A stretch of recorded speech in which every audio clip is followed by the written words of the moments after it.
everybody, and welcome to the next rendition of Bronze to Mythic for Aether Drift Draft. Not much more to say there, so we're going to go ahead and just start off. Alright, here we are with Pack 1, Pick 1. I mentioned possibly wanting to play a Push the Limit deck at some point. However, Aether Spark is in this pack. This card is broken in half. It has a lot of text on it. It draws cards. It puts counters on things. It's hard to attack. It's very good. It's also colorless, so it kind of lets us think a little bit more about the direction we want to go in after pick 1, which is great. So we're going to go ahead and take that. If this was not in the pack, I think the next best card in this pack is Aether Siphon. There is not really any of the great, big creatures. Aether Siphon's very good. This format frequently goes to board stalls, and so 2 mana draw a card, it just is a powerful effect. Bounce Off's also not too terrible. I do like this card, but it does have the problem of being white, which is definitely one of the weaker colors in this set. Alright, coming right off of our Aether Spark, our colorless card, this pack has a Market Back Walker. I don't think this card is like a bomb, you always need to take it, but it is very good. It draws cards, it gets bigger, and so I think I'm going to go ahead and take that. If we didn't take this, the other cards in this pack, Run Over is pretty good. It's one of the removal spells in green. We do also have Engine Rat, which is not a terrible card, and then Night Market if we wanted fixing, but Market Back Walker seems like the strongest card in the pack by a fair margin. Alright. So now we have 2 artifacts, neither in a given color. In this pack, we have Intimidation Tactics, which is better than it is, I think, in most sets. We also have a Voyager Quick Welder, which does work well with the fact that we already have artifacts, but I don't really think that's something you typically want to force. There is also a Crash and Burn, which is a removal spell, but not a premium one. Beast Rider Vanguard's a totally fine green card, and green is typically a place you like to be. I think I'm going to go ahead and take the Quick Welder. I'm kind of unexcited about the rest of the cards in the pack, and so while I'm not committing myself to going artifacts, I think this just works a little bit better, and with these cards, I don't know if red is really where I want to be. Okay. Unlike those cards, Road Rage is a reason to go into red. It's a pretty good removal spell. However, this pack does have a Migrating Ketrodon. This card is phenomenal. It's great. It's a 6/6, it gains 4, and it cycles if you don't have enough mana to cast it. Haunted Hellride is also good, and I could see like a blue-red artifact, or a blue-black artifact strategy from here, but it's definitely not better than this Ketrodon, and if green is open, it's definitely somewhere I want to be, so I'm going to go ahead and take that Ketrodon. Okay, this pack of green looks less exciting. This 3/3 is definitely nothing special in this set. I think Fuel the Flames is not great. Ironclad is like a fine red card. I think I'm going to go ahead and take this Synergist. It just continues to work well with these artifact cards if that's something that's going to be open. If we end up in artifacts, this card is very strong. Alright. Going into the next pack, some more things that are not super exciting. Unnerving Sloth's a fine card, but typically in white, you want it to be like a good support color in certain synergies. Like, these things at least support an artifact synergy. I do like Hour of Victory. It starts your engines, and then it becomes a demonic tutor. Fang Guardian is a pretty strong card and is in green. Lightning Strike is fine, but not terrible. And Howler's Heavy is also pretty good. I think I'm going to go ahead and take the Fang Guardian. If we end up in these artifact strategies, then Howler's Heavy might be a little bit stronger. But I think Fang Guardian is just a very strong card. So I'm going to go ahead and take that, and we'll see where we go from there. Alright, in this pack, we have Trade the Helm. I love this card, but we're not really in a great place for it. Ride's End, I think, is going to be our pick here. It's just one of the better removal spells. Even if we don't end up playing like our white artifact cards, I think Ride's End is pretty good. There is also a Gearseeker Serpent and some good artifacts. I still see a world, I think, where we end up in some sort of artifact synergy deck. Okay. This one has a blue-red land. It has a daring mechanic. Trip Up is fine. None of these cards are particularly exciting. I think I'm going to go ahead and take this Nesting Bot. it'll just work decently well with our artifact synergies and will help us rev some engines if that is something that we end up excited about. Okay. I do really like roadside assistance, but we don't really have any vehicles. I don't think it really works well in the white artifact synergies. I'm kind of unexcited about a lot of these cards. I think I'm going to go ahead and take the glider. If we end up in some sort of like more aggressive strategy, it might be useful. Interface Ace, I'm between Interface Ace and the Night Market. We're currently only in like one color. A lot of the time when you're playing these artifact decks, you kind of want to be playing Esper colors. So I do think I'm going to take the Night Market in case we come up with some Pactol Terrors or some other things that kind of push us into these artifact synergies. Continuing on to that, I think I'm going to take this Camera Launcher. Not a great card, but goes well with these synergies. I think I'm going to take this Nimble Thopterist. I do see going into artifacts being something that works out well here. We have some pretty strong artifact cards. All right. Going into pack 2, there's a Far Fortune End Boss. This card is good, but it is in like a completely different space than our deck is currently. And there is also a Kaladin. I am not afraid to draft red-white if it's something that's open, but we haven't really seen any of the good red-white cards, and the white cards we've taken so far don't really lean into that strategy. I think I'm going to take this Pactol Terror and kind of commit to our artifact synergies. We've got a lot of good artifact cards. Green never seemed particularly open. And we have some fixing. Pactol Terror is absolutely great in these artifact decks, and so I think I'm just going to go ahead and take that. It helps kind of put us in a direction. Alright. In this next pack, there is a Guidelight Pathmaker. This works pretty well with those artifact synergies that I was talking about. Other than that, this pack is pretty underwhelming. Hazard of the Dunes is probably the best card in this pack. Mold Tender is also not terrible, but I really just don't think we want to be moving away from our artifact synergies. They're pretty good. So I'm going to go ahead and take this Pathmaker. Move these green cards away for now. All right. This pack has another Pathmaker. It does have a Ride's End, which is pretty premium removal. There's also a Bounce Off, which is not terrible, but when you can take cards like Ride's End, it's not great. The rest of the cards look pretty underwhelming, so I do think I'm going to go ahead and just take the Ride's End. Alright. Radiant Lotus sure is an artifact card, but not one that's limited playable. There's another Ketradon, which I do think is what I'm going to take here. I do lean to take cards that are like likely going to be in our colors that we are more likely to play, but I don't think it's like the rest of the cards in this pack just really aren't very exciting to me, so I'm going to go ahead and take the Ketradon. Okay, so this was a good reason to take our Ketradons. Let's go ahead and take our green cards and think about them. So Bright Glass Gurkle says you can search for up to 2 artifact, creature, or enchantment cards mana value 1 or less. We do have a couple things we can search, and I don't think we're like super committed on our blue cards. Maybe we could consider playing like green, white, and splashing for Pactol Terror if that was something we wanted to do. But I definitely think we are in the ability to play this 4/4 first strike trample creature. Oh, I was not sure, but we took it, so we're here now. Alright, going into the next pack. It doesn't look like there's anything terribly exciting either in this green strategy or this like white, blue, black artifact strategy. The pack seems pretty underwhelming. Crash and Burn is probably the best card in the pack. I think I'm going to take this Wicker Folk Indomitable. I'm not sure it is a card that would make our deck, but it is, I think, the most coherent with our current plan. I think I'm going to take this Interface Ace. This card's pretty good. It is an artifact, and it crews our vehicles, presuming that's the direction we end up going into. And so I'm just going to go ahead and take it. It also, O4s are just phenomenal blockers in this format.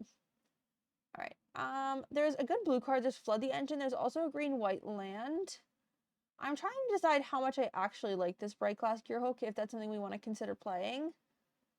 I'm not certain we want to play it, so I think I'm going to take Flood the Engine to continue on our previous idea. I'm going to take Dune Drifter. Fits well in our synergies here. Take Risky Shortcut. It's a fine card if we end up needing to fit an extra card in. I do actually like if my blue decks have one bounce off, so I don't know how much blue we're going to end up playing, but I do enjoy having the one bounce off in my deck. Right, we'll take the better of the two vehicles and wait for our last pick. So I think we're still unexcited in kind of all of our black cards except for Pact Altair. I do think Pact Altair looks very good here, so I do think we want to end up in like a white-blue artifacts type deck, and then we just want to make sure we have enough fixing to play Pact Altair. Maybe we can pick up another one. Oh, baby. All right. Well, like the many other times I've taken these green cards and put them away, let's take them back out again. March of the World Ooze is a bomb. It's very good. And it is especially good with all of our like little creatures, things that make Thopters, and stuff of said nature. So I do think I'm going to go ahead and take the March of the World Ooze. I do think this leads us away from playing anything other than white-green, just because it does have such an aggressive mana cost. But I think we will likely be able to make it work. And it is definitely the most entertaining of all the cards we're playing, so I'm going to go ahead and take that March of the World Ooze. All right. So this pack has a Bleachbone Verge if we wanted to consider playing this Pact Altair or this Dune Drifter. It does also have a Rambler, which is a fairly good white card. It also makes a Thopter. It is good with our March of the World Ooze.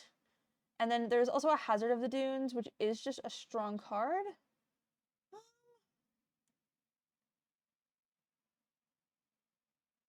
I think... How many artifacts do we have? I think I'm going to take the Rambler. I was tempted to take the Verge. Oh, okay. So Mendicant Core is possibly a reason to want to try to play blue. I don't think it's a good enough reason to move away from our March of the World Ooze. And this pack has Glory Heath Links, which our deck is already a little light on 2-drops, and this card's just great. It's got Lifelink, it searches for more lands, and so I think I'm going to go ahead and take this Glory Heath Links. Alright, Veteran Beast Rider is a great white-green card. It untaps your things, makes it a little difficult for your opponent to attack things.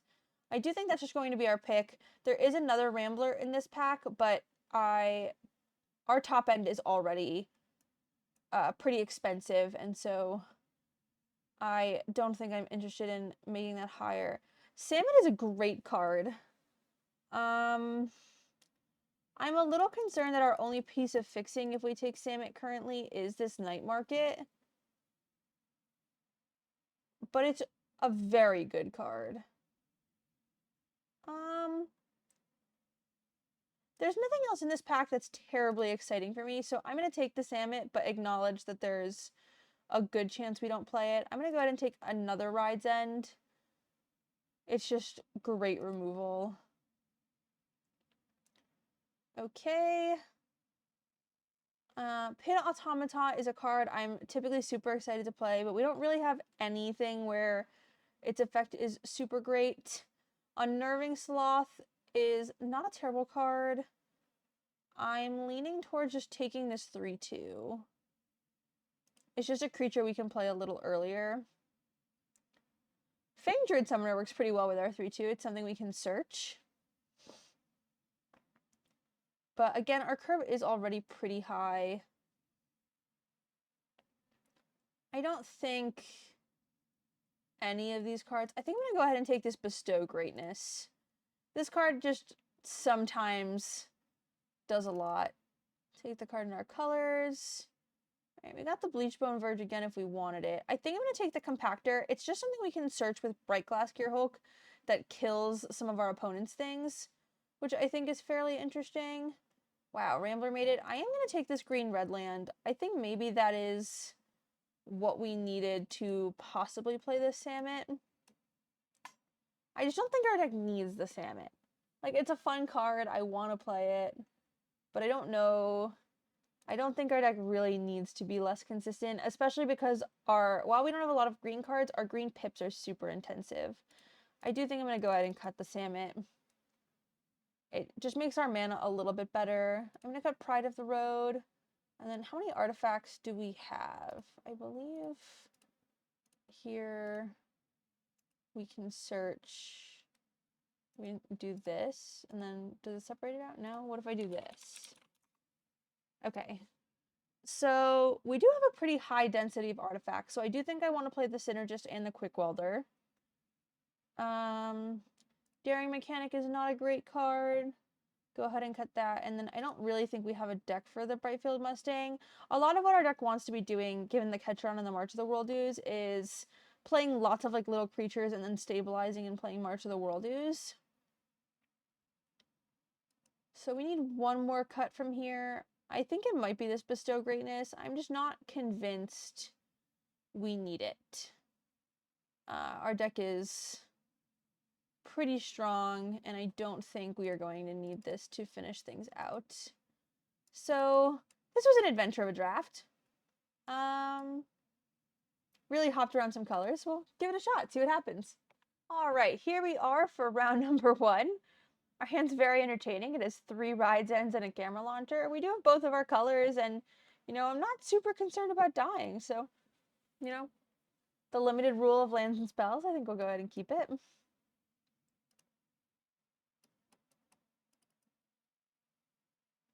Dynamite Diver.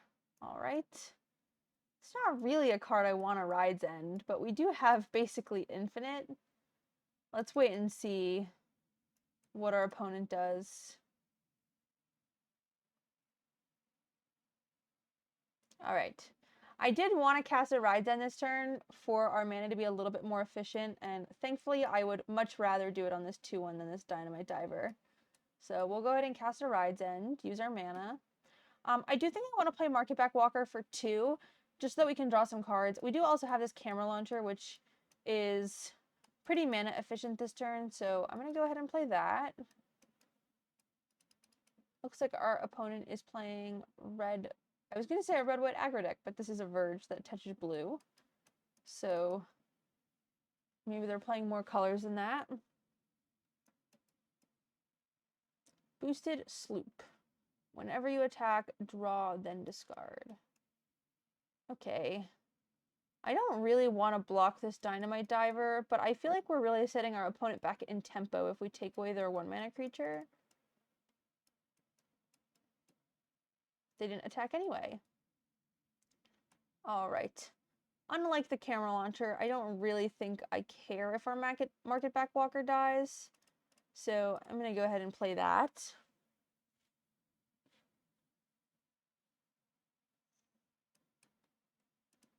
We definitely could have also considered just holding up like Ride's End or something, but I think I like just playing our spells out.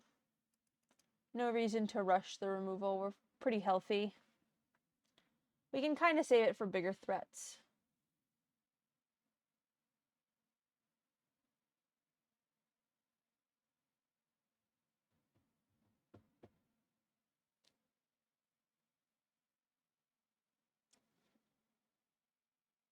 I don't really know what the art of this card is. Construct? Is it like a building? I don't think I've ever actually looked at it. Alright, Magmakin Artillerist. This works with our boosted sloop. When you go to discard a card, then you deal a damage to your opponent.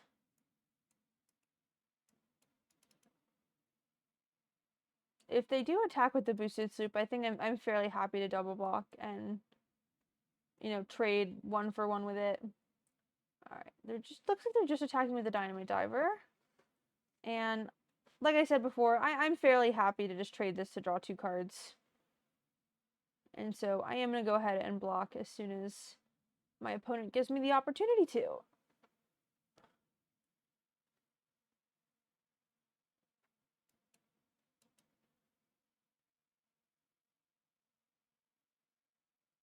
Alright, they discarded a Gallant Strike.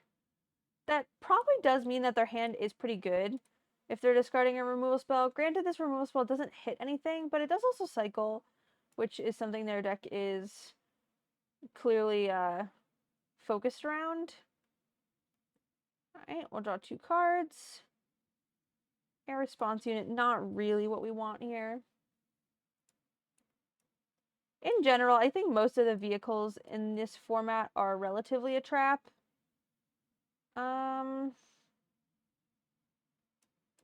Alright. I think I'm gonna hold up just to exhaust. I'm not really in a rush to play this air response unit, I don't think. I guess we can start pushing some damage in the air, which is one of the good ways to win games with board stalls. And next turn we're probably playing this Migrating Ketradon. And so I think I am going to play this air response unit. And we'll go ahead and pass it off to our opponent again.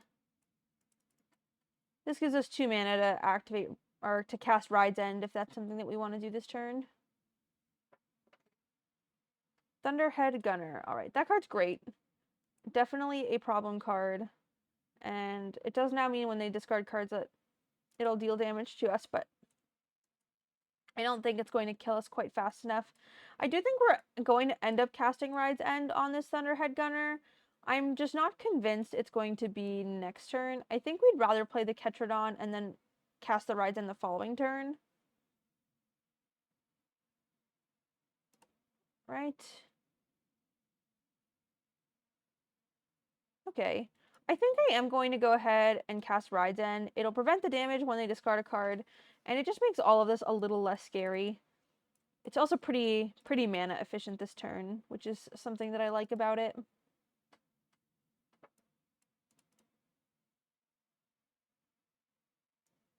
Alright, back to us. Fang Guardian is a good card. If we had 1 more mana, I would consider attacking and then casting Fang Guardian and using our exhaust if they blocked. But, oh, you know, we do get a free attack here.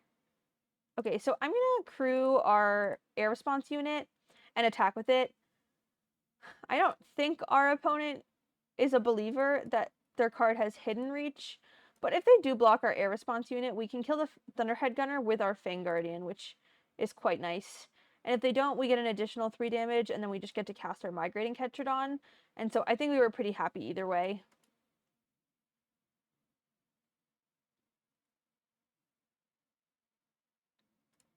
Gain 4 life, get a big reach creature, and pass it back over to our opponent.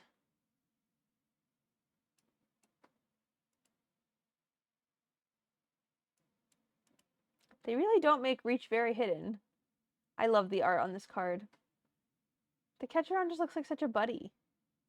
Marauding Mako. Okay, this will start getting bigger with all of the draws and discards our opponent has.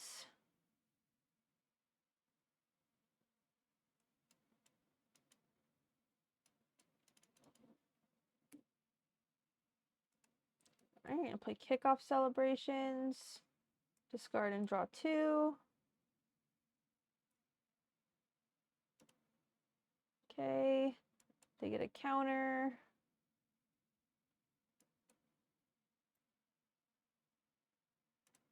Right. 5. Wow, they've discarded a lot of lands. They've hit 9 lands so far. It means at some point they need to start getting some gas.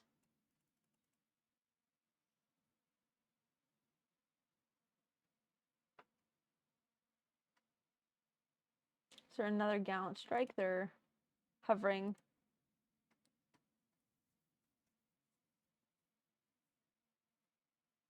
Mountain. All right.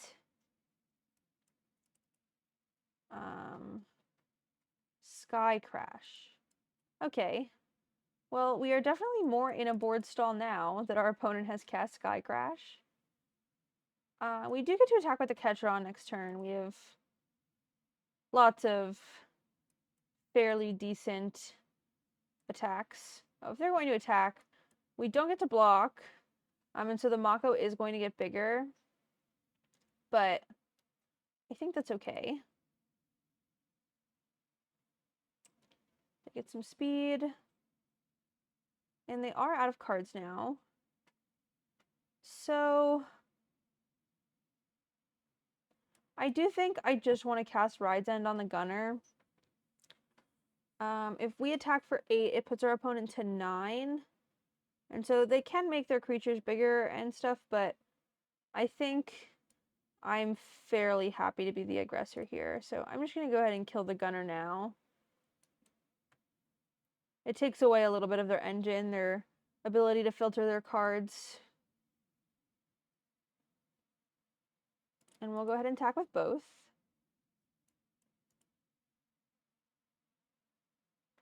Our opponent is hitting us with the Nice many times.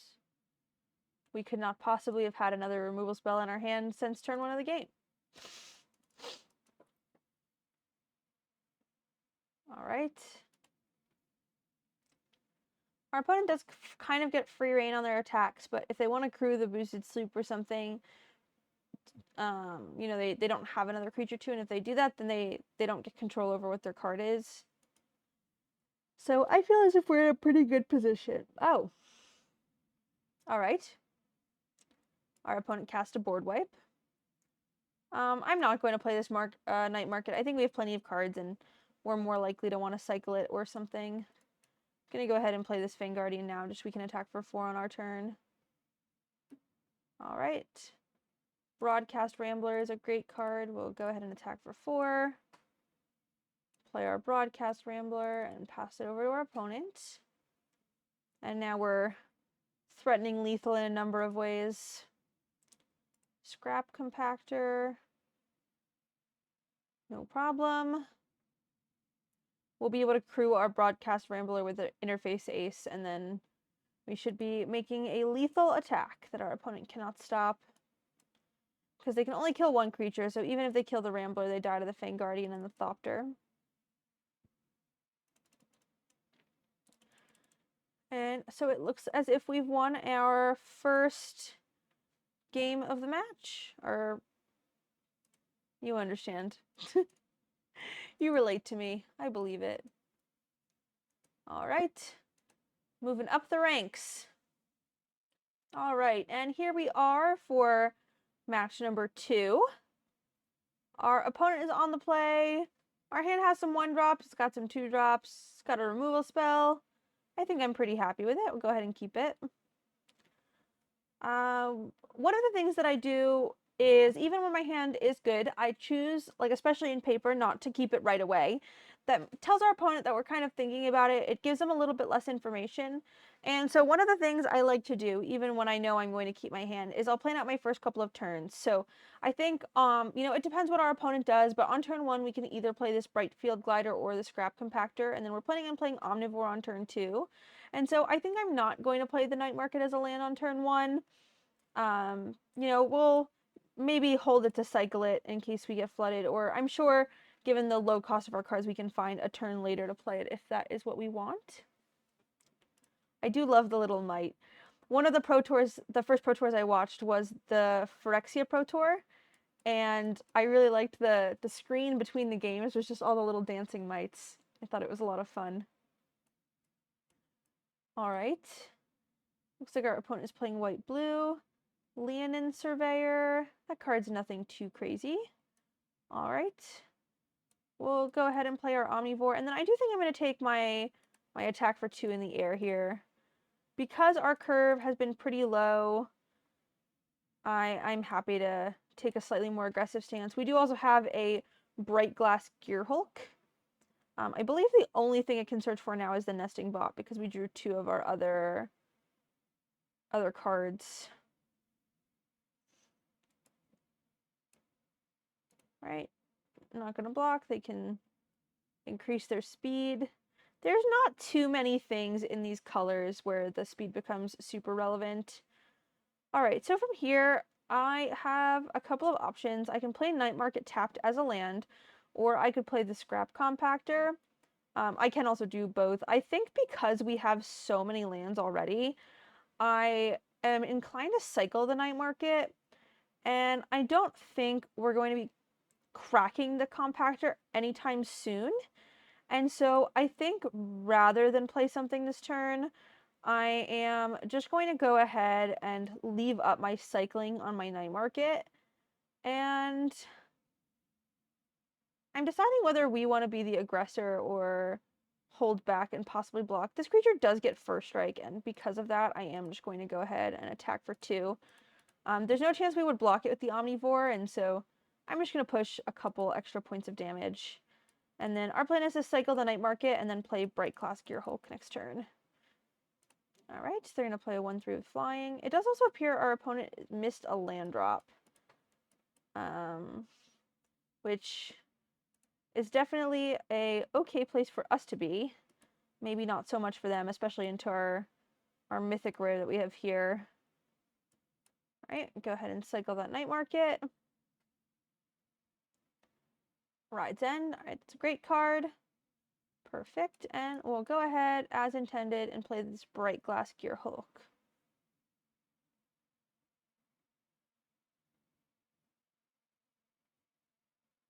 Alright. Our opponent is reading our mythical rare. Oh, I completely forgot about our Market Back Walker being a card that is mana value 1 or less. The X's contribute to 0. And so we do still get to get 2 cards, and we get to get a Market Back Walker, which is a great card. Oh.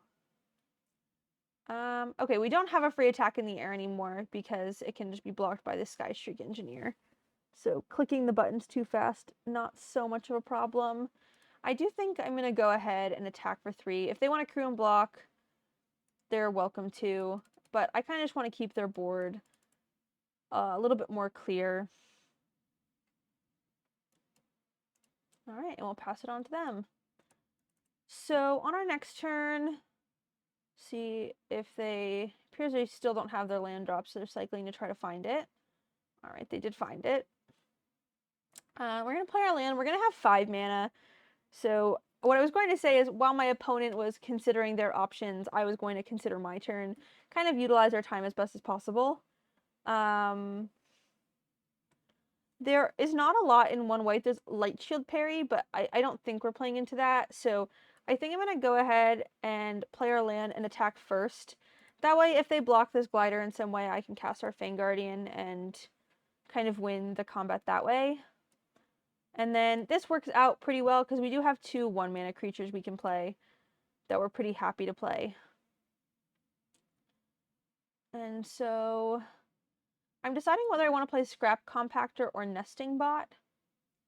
Nesting Bot doesn't look like it's going to be able to get a clear attack, and because we only have 5 lands, I do think there's a chance we want to pay 3 for the Scrap Compactor and then 2 for the Glory Heath Links as a way that is pretty mana efficient. Also, our Ride's End costs 2 mana, and so I'm going to go ahead and play the Compactor now, just so we can kind of front load that 1 mana, and our opponent conceded a response. So not much of a game. They missed a bunch of land drops, but that brings us to silver 3. Right, here we are for round number 3. Another quite interesting hand. I'm definitely going to keep this one. We do have 2 removal spells, and we can cycle these Ketrodons. And then if we do end up getting to 6 mana, playing the Ketrodons 2 in a row oftentimes is just game winning on its own. So I'm going to go ahead and keep this with a plan to play Night Market on turn 1. We can always cycle these if we don't find our lands, but I think we're pretty happy if we just end up getting to cast our Ketrodons rather than cycle them. I think we only want to cycle them if we really don't think we're going to be able to cast them, and so I'm going to go ahead and play this as a land. Interface Ace is also going to help us with our ability to possibly play these Ketrodons here. It is a great blocker. Alright, we have another Ride's End. I am going to go ahead and play our Interface Ace, just get it to start blocking some of our opponent's creatures. It does seem they're playing a slightly more aggressive strategy. Some Gilded Godas. Interesting, they didn't saddle. I'm not sure why. I'm going to go ahead and block the bigger one. Oops. And then play a Dynamite Diver. I don't think there's anything we possibly were playing around there. All right. Go ahead and pass it back over. We're going to cast Ride's End on something. We'll wait to find out what it is. Saddle. Okay. I wonder if they are playing a second color and we have not found out yet. All right, pass to attackers. We're going to get 2 treasures. I'm going to go ahead and block first. And see if there is anything that they wanted to do before damage. That is just so if they cast a spell on this to kill the interface ace, then we have the ability, but Arena moved a little too fast for our opponent to do that. It does look like our opponent is playing a mono red deck. And this Morocco is going to get a little bit bigger. Alright, we do still only have 1 white source, so we're only going to be able to cast 1 of our Ride's Ends. I don't think that's so bad. Our interface ace still is locking up a bunch of damage. I think I'm going to hope that they attack with this Thunderhead Gunner so that we can go ahead and Ride's End. The other thing I'm considering is whether I want to cycle 1 of our Ketrodons, possibly to find, you know, another card to play next turn or our 6th land or something, but I think that the Ride's Ends are going to be enough to hold off our opponent, and I don't think our opponent's mono-red aggro deck can beat 2 Migrating Ketrodons gaining 8 life and being 6/6s. And so I think I'm going to go ahead and just kind of hold back for now. I do have an interesting decision on if I want to block the Marauding Mako. You know, maybe they want to cycle or something along that nature. All right. Well, now we do not need to be concerned about that because they have no more cards in their hand. All right, they're going to saddle and get some more treasures. Burnout Bastronaut is a great card. All right, they're going to go ahead and get another treasure. We'll block the 3/3 to absorb as much damage as we can, and then Ride's End getting rid of this pesky Thunderhead Gunner that, you know, is helping them utilize the rest of their spells. We are at 13, so we do hopefully need to find this land. I'm going to think one more time about whether we want to cycle this. If we can't play our Migrating Ketrodon, we will know and we'll be able to cycle it this turn, and so I'm not going to rush. All right. So it does look like our next 2 turns are going to be Migrating Ketrodon, and so I am planning on casting Ride's End on something this turn. We'll see what they decide to use their mana on. The Burnout Bastronaut might be something we want to get rid of just because it does have Menace and it gets Double Strike. Outpace Oblivion. That is rather annoying. It is going to kill our creature. And there's not much we can do about it. I do think I'm going to end up casting Ride's End on this Burnout Bastronaut. Let's see if they spend their mana to do anything first. Alright, they did go ahead and get rid of a treasure. I'm doing that because our Migrating Ketrodon is going to block every other creature on our opponent's board. And so I don't want to leave them with their Menace creature that possibly gets Double Strike that our Migrating Ketrodons may have a difficult time defending off. We are still not out of the woods. Our opponent is attacking for a fair bit. We definitely need them to not draw a removal spell this turn. Another Outpace Oblivion would not kill this, which is positive, but if we block, then, you know, we're going to lose to anything. I do think they're going to make this a 4/3.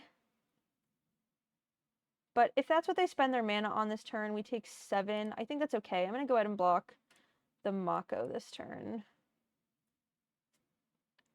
Exhausting this does mean that they're not playing anything else. And when we play our second Ketrodon, we are going to get to go to 6. Oh, I completely forgot this Outpace Oblivion. We did need to block the Prowl Catcher. I didn't think for quite long enough. It is definitely still a tight situation, even if we block the Prowl Catcher. We take, once they sacrifice it, we go down to 1, and then we gain and we go to 5. They're going to have a 3/3 Mako, the Dynamite Diver. I think we probably could have stabilized.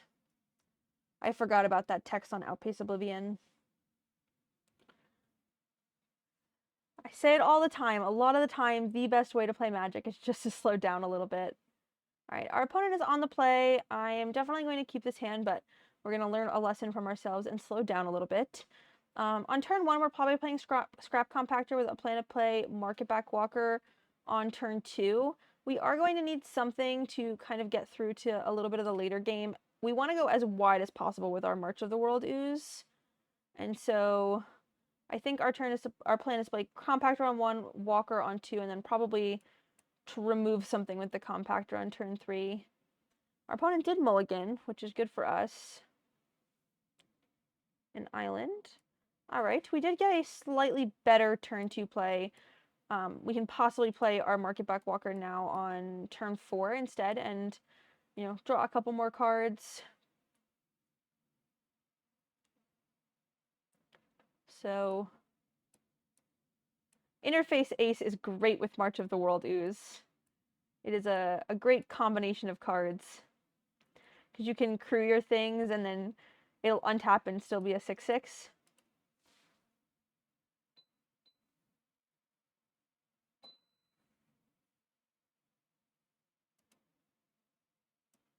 Alright.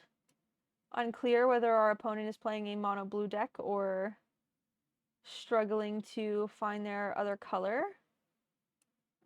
It does look like we have a possibility of getting stuck on lands, which is not ideal. I'm going to go ahead and just kill this now. They're probably not going to exhaust it with the Compactor out, and I just don't want to give them the opportunity to.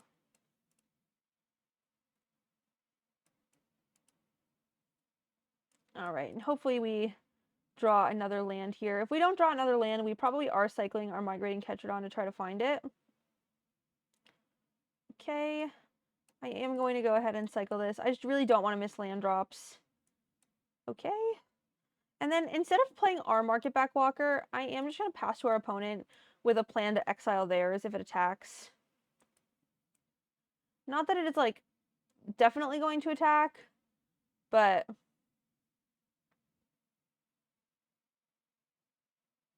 you know, maybe they wanted to try to trick us there.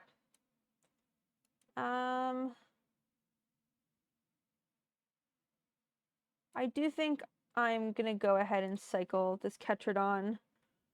Just try not to miss land drops. We did unfortunately need the land drops that we were not missing to be green sources for March of the World Ooze, but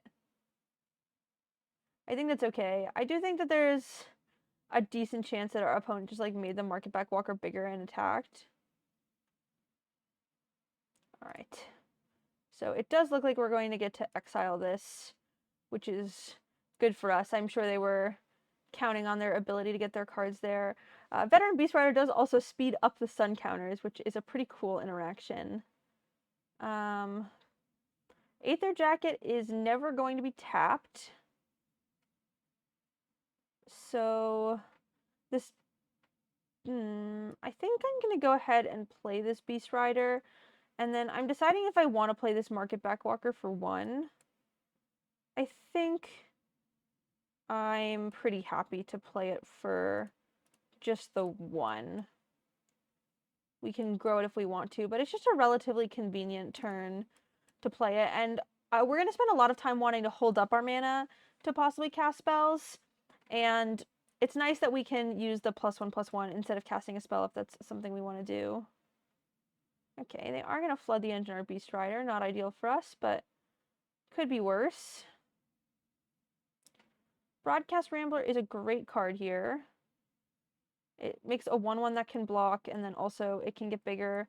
They are likely going to want to sacrifice it to kill the Rambler. And so I'm deciding if I want to attack. I think I'm totally fine if they trade, or if they block and destroy the Rambler. So I'm going to go ahead and push for that 1 damage since it's not able to block anyway.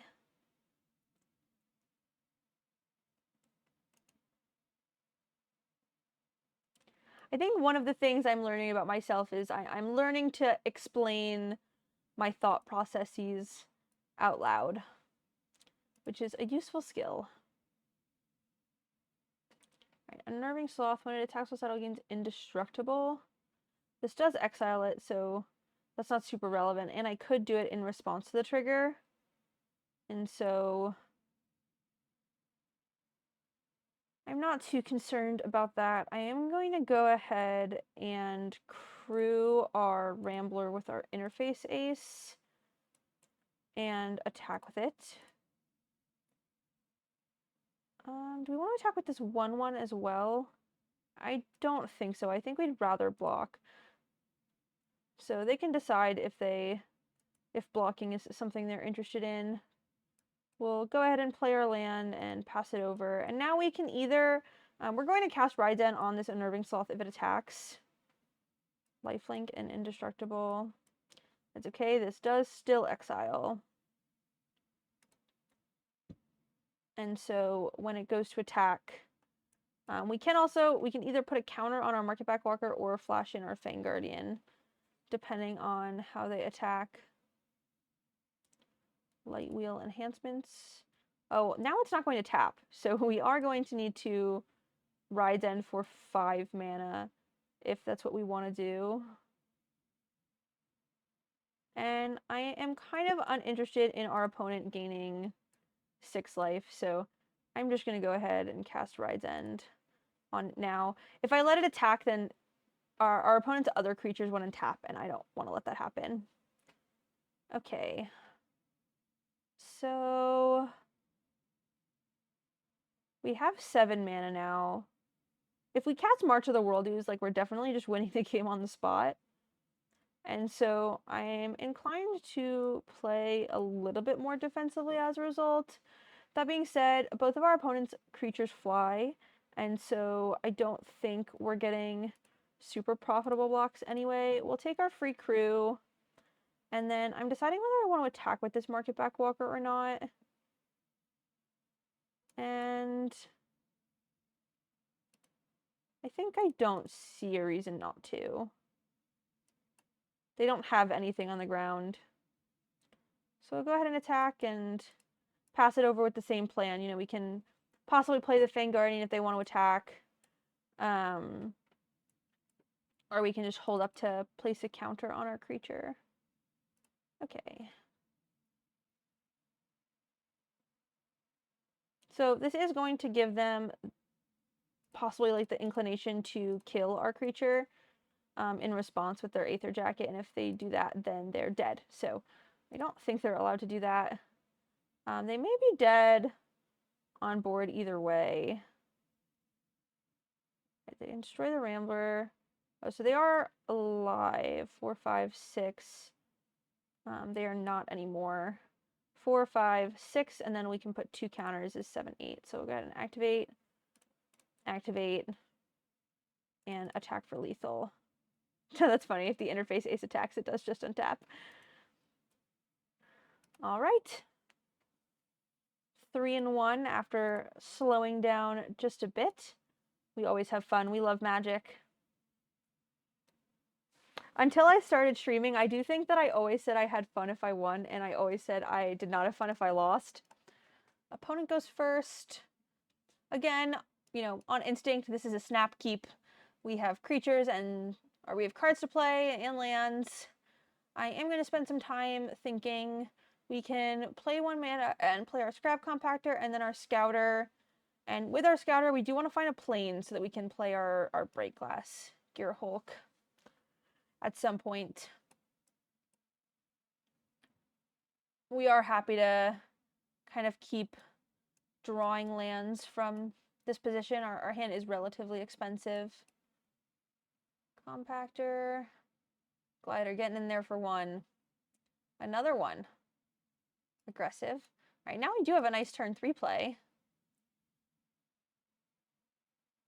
All right, a land, and then I do think we can keep this March of the World Ooze. You know, we're not too far off casting it, and it does kind of win the game the second you play it. I'm not sure we need it, but I want the serotonin of playing our super cool Mythic rare. We do have 2 Mythics, which is pretty cool.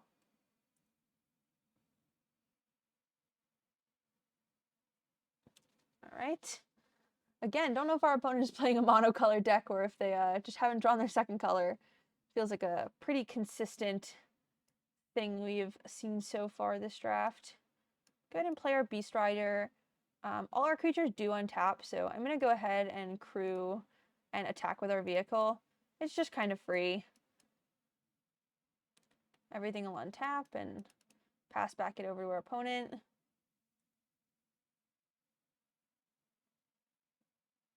Alright, they are playing another color. They did draw their land.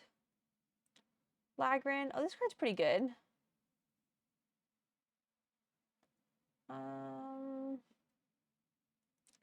I'm trying to decide now if there's maybe a chance we want to destroy it before it can start putting counters on things. But I think we're definitely still in a bit more of an aggressive position than our opponent. I'm going to go ahead and play this Bright Glass Gear Hulk. We have a good attack with our Veteran Beast Rider, and so I am probably going to take that attack. And then Nesting Bot is a little better with our March of the World Ooze, because when it dies, we do get to get another 1/1. And with March of the World Ooze, we kind of just want to make our board as wide as possible at any given point in time.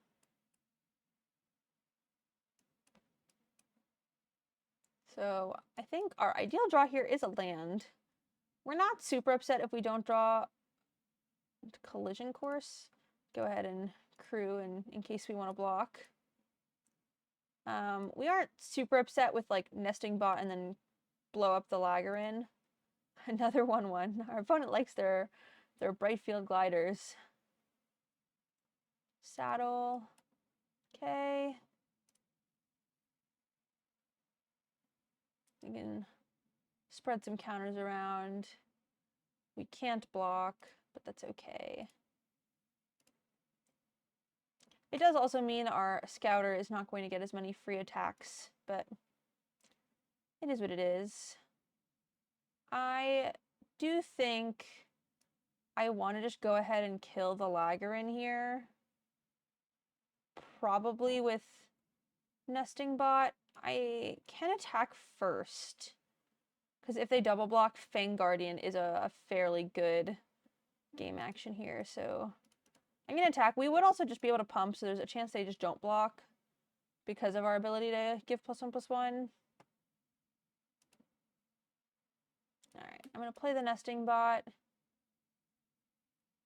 and pass it over. It does give us an opportunity to kind of choose what we want to do. We can always just kill this before it attacks after it's saddled. So it does force them to saddle to wait.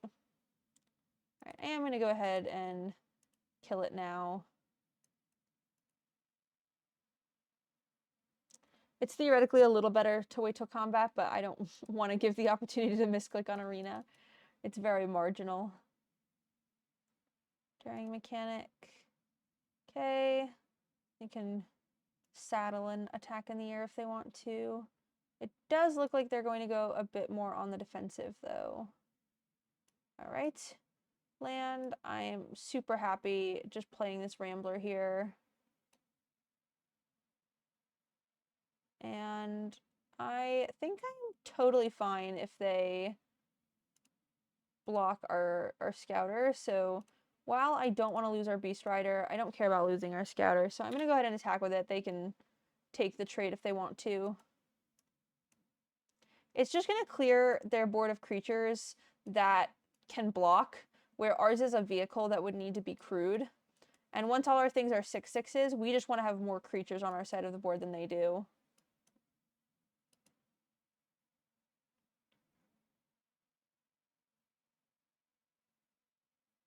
Doesn't feel like a particularly fair game. Our opponent is stuck on 3 lands and has been playing 1/1s, and we have 2 Mythics.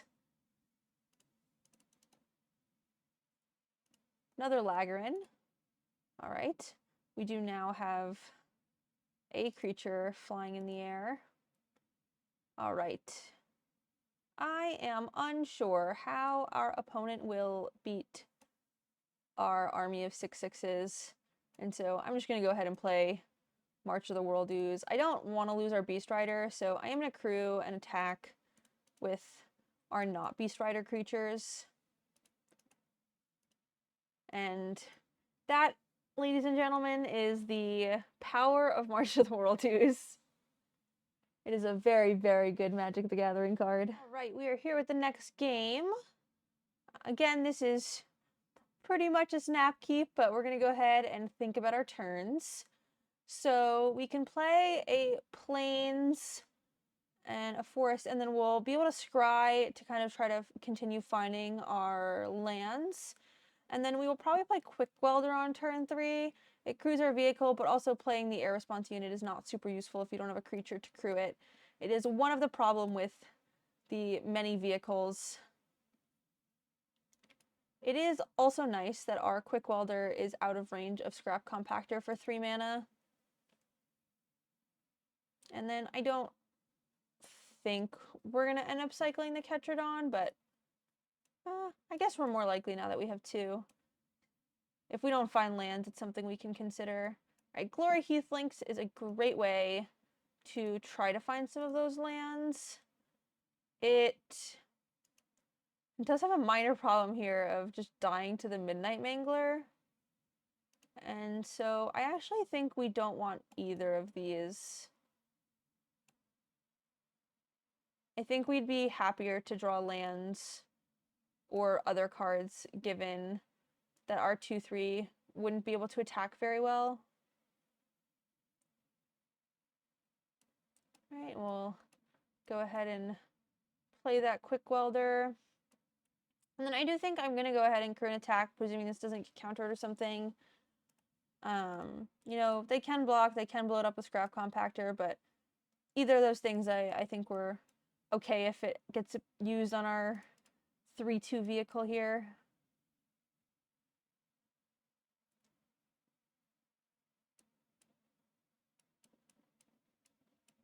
Cycling. Okay. We have gotten rid of the Mangler. Good news for us.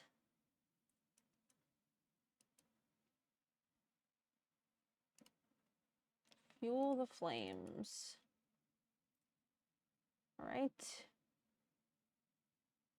Well, that was a phenomenal draw. Unfortunately, it does not get discounted because it does not have colorless pips on it. Our Scrap Compactor does get discounted. I think I'm going to go ahead and take the Compactor and the Market Back Walker. We can play that Compactor now and pass it back over. And then next turn, we have some options on exactly what we want to do. Okay. So our plans for the following turns are probably Ketradon.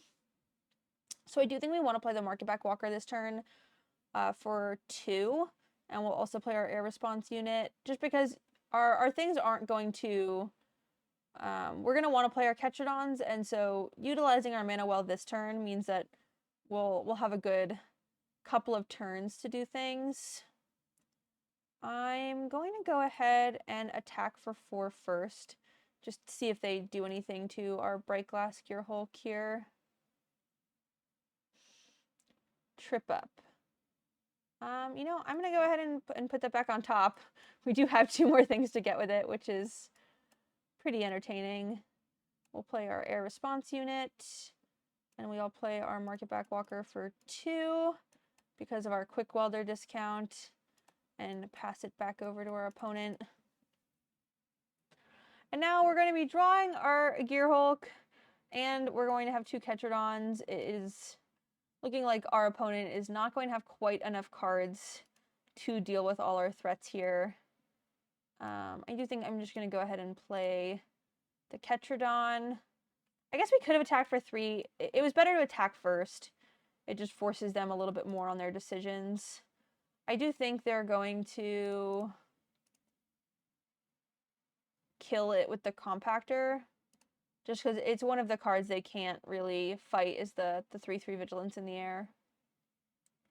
I tapped our Quick Welder in case they had a way to attack. Like maybe they can kill our Ketron on an attack. I would rather block with the Walker than with the Ketrodon. Or sorry, than with the Quick Welder. Okay. I think we're going to go ahead and just attack with our Ketrodon. I am thinking about what our possible other attacks are, and none of them seem particularly exciting with a 1/4 on the field. I don't really want to use our mana to put a counter on, like if they block with Diver. I'd be happier to just play this additional copy of Ketrodon. It seems like our opponent just doesn't have very much to do. They're kind of just passing every turn. Count on luck. Alright, well that will help them find a couple more cards. Alright.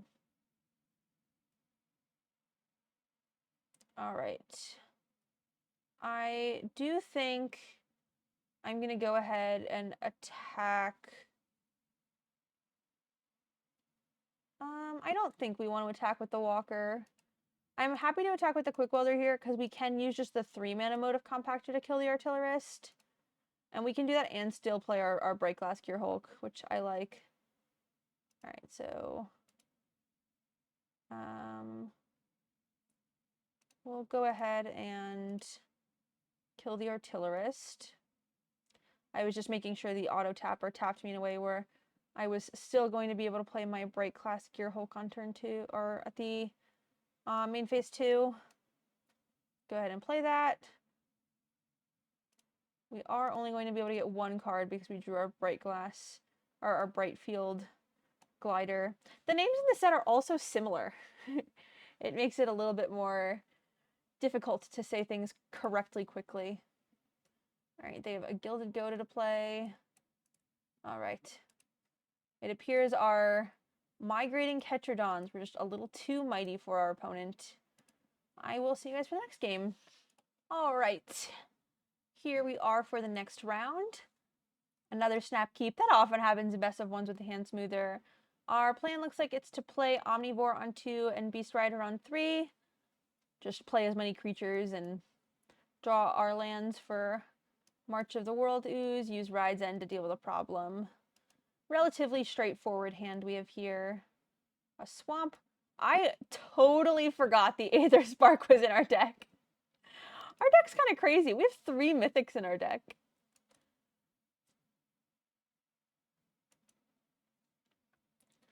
Gastral Thrillseeker. Alright, that will increase their speed. Alright, my plan is to play Land Veteran Beast Rider. I think we win the long game, and so... Oh. I guess we might as well attack, because it will untap. I'm going to go ahead and attack before we play our land or our Beast Rider, so that our opponent doesn't know we have something that untaps our creature. I don't really want to let this Gastral Thrillseeker hit us. Red-Black is one of the archetypes where getting to max speed is a little bit scarier. They do have a fair amount of payoffs. And so I want to make sure we can block this Thrillseeker. This card is very cool art. Our buddy Tiny Bones hanging out over there. Pale Blood Pilot. Interesting username. Alright, Gastral Raider will hit our Ride's End. It is the only thing they can hit. They do now know about our Aether Spark. So, I will not say our opponent is looking at our hand of double Mythic. I would not feel great if I was them. They do have a double block on our Beast Rider. So, I'm going to go ahead and cycle. I don't really want to trade this creature either. We did get a land. Go ahead and play that Compactor and pass it back over to our opponent. I just don't want to trade either of our creatures for either of theirs. In the end, we are pretty happy to just have a million creatures because of March of the World Ooze. And we just want to live as long as possible to play our good cards. We're not in a rush. Prowling Catcher. Prow Catcher? What a name. I thought it was like Prowler, but it's Prow Catcher Specialist. Okay, we are going to go ahead and play this Aether Spark. I'm going to attach it to something. Now, our thing does not need to... I think I'm going to go ahead and put it on this Beast Rider. I think I'm okay trading 2 of our creatures for 3 of them, if it means getting the additional counters on the Aether Spark. We can also put it on the Omnivore. I think the Omnivore gets a better attack. And it means they need to block a slightly worse creature. Sky Crash. Oh, well, that is one of the better answers for our Aether Spark.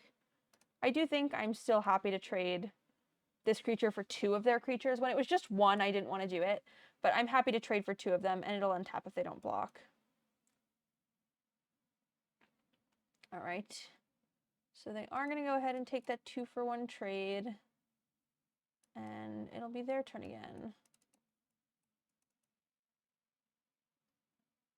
Name of the game now is Drawing Lands. There is a chance that attack wasn't great, but I do like that it cleared 2 of their creatures. Aether Jacket. Alright, that is going to help them in their speed. I do think I'm going to go ahead and just kill it now. It can kill our compactor, and I like that this kind of holds their speed back a bit. Go ahead and attack, and then we'll have our interface ace, our A+ blocker, there to help us.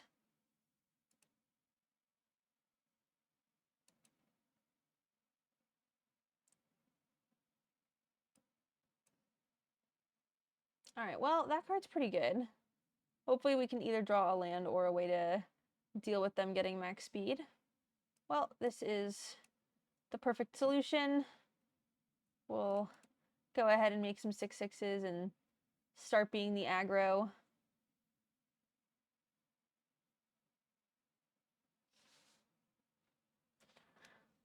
March of the World Use is incredibly messed up. Your creatures just being 6/6s and limited is already so good.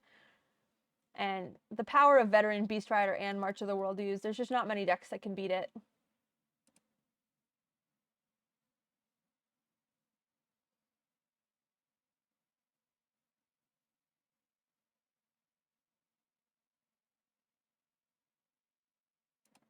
Buddy Tiny Bones hanging out over there, grabbing keys out of his pocket. Alright, so they do have max speed. Okay. So they can sack their creature to kill the interface ace. This does keep them alive. It does not through a removal spell though. This is exactly why you need to slow down. I really just thought my opponent was already at 3. And I could have held my Ride's End for a possible problem card that our opponent played, rather than just killed their random creature that wasn't going to do anything other than block. But I just played too quickly. I thought my opponent was at less than 6. One of the biggest strengths you can do in Magic is just slow down. I've gotten pretty good at slowing down in paper, but it is difficult to do the same thing on Arena. Okay, we're going to slow down. We are probably going to attack. I don't see a reason to play our scatter before attacking. So we'll go ahead and attack first. And they're just gonna let it kill them. You know, we've played a little too fast in a lot of situations where we haven't been punished for it, but there are times where you get punished for it, and so we're gonna remember it and try to slow down a little bit. All right, we are here for our trophy match. This hand does only have 2 lands, but it does have a 2-drop, and then once we get the 3rd land, our artifacts are decreased in cost, including our Aether Spark, which is one of our biggest bombs, and so I'm going to go ahead and keep it. We're also more likely to draw a land because we are on the draw. Alright, we have our land, and we are cooking. We are in a great position. Our opponent played a 2-1. we'll go ahead and play our 0-4 block. Oh, I'm so sorry. Our 0-4 blocker. I am going to go ahead and block. You know, there is a chance they have something, but I'd rather make them play it than not play it. All right. I do think we're going to go ahead and play this Quick Welder. Our other option is Air Response Unit, but Air Response Unit will be a little cheaper next turn with the Quick Welder, and this blocks a little bit better versus this 3-2. This time if they attack, I'm not going to block because I value our Quick Welder a little bit more.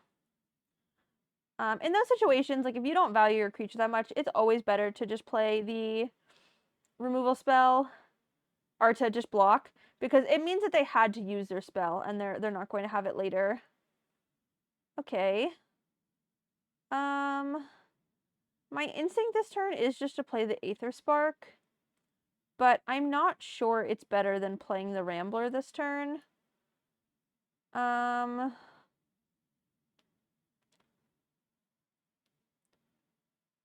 If I play the Aether Spark and I equip it, I don't know if I want to attack either. I kind of want to be able to draw cards so that we can continue hitting our land drops. But if I plus and then they have a removal spell, that's not great for us. I think I'm going to play the Rambler this turn. I want to play my Aether Spark at a time where it's really safe to play it. And I'm just a little too nervous. Like, if we attack, we're going to take a bunch of damage and it dies if it gets removed. I think it's just a little too weak to removal. I'd rather play my Aether Spark at a time where it's a little bit safer. All right. Pass it back on over to us.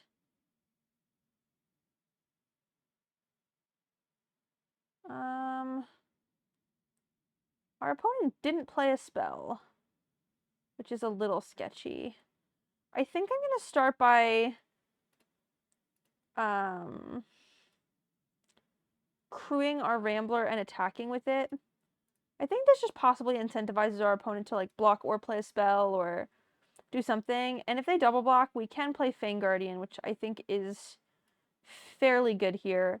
This definitely forces a spell if they have it. And if they if they don't have the spell, then you know we trade 2 creatures for none of ours, and that's, I think, pretty good for us. All right, so I am now assuming our opponent must be flooded. They didn't have any instant speed removal. They didn't play any cards, and so I feel as if our opponent must not have a lot to stop us if they let both of their creatures die there. Debris Beetle. Okay. That is a relatively big creature. If it hits us. All right, now I think we are playing our Aether Spark. It is just a little safer now than it was the other times we considered playing it.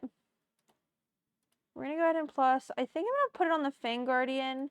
It's just going to give us the most counters. And then we can attack for more damage if we play our Market Backwalker for 1. We can crew this, and I just don't think the 1 extra point of damage is super relevant here.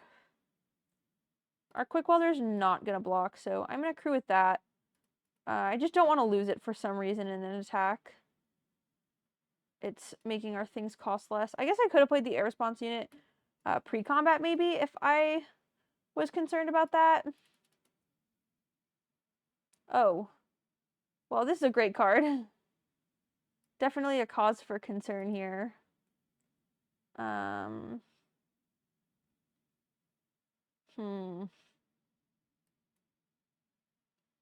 right.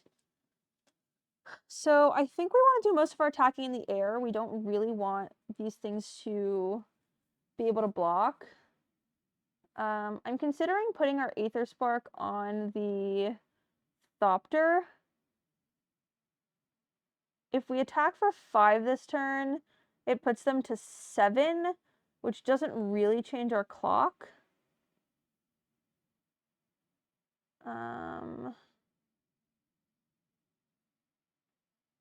And so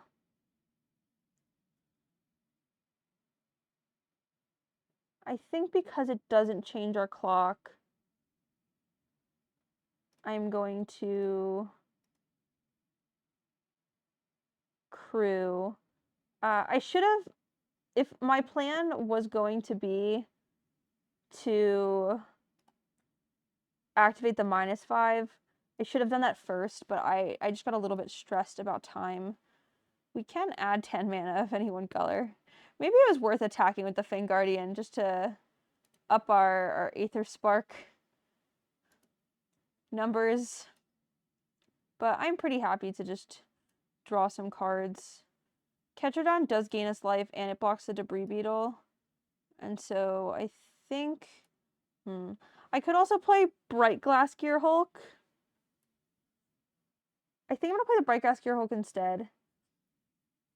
It holds up Ride's End, which I like. And then we'll get our Compactor and our Nesting Bot, I think. Oh, Brightfield Glider, I think, is a little better here because it does get the opportunity to fly. We'll play our Compactor and then pass it back over to our opponent.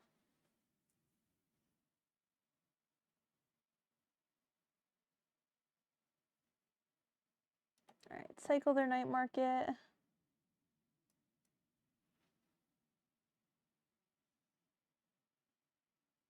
Crew the Debris Beetle. All right, attacking with everything here, I think just means we can remove the Debris Beetle, take the rest of it, and then kill them on the crackback. All right, and there it is. We have gotten our trophy. This has brought us to Silver Tier 1. And so that is where we'll start on the next rendition of Bronze to Mythic. If you want to support me at all in my Magic the Gathering adventures, I do have a Patreon. It'll be linked in the description. Over on the Patreon, you can find lots of articles about my thoughts and process of how I've gotten better from where I started. There's some guides for standard over there, and it is definitely the best way to support me. So if you follow me over on Patreon, I definitely appreciate it. You can also join my Discord, which will be linked below, or follow me on Twitch, Twitter, things of said nature, Blue Sky. And I appreciate all the support, and I will see you guys next time.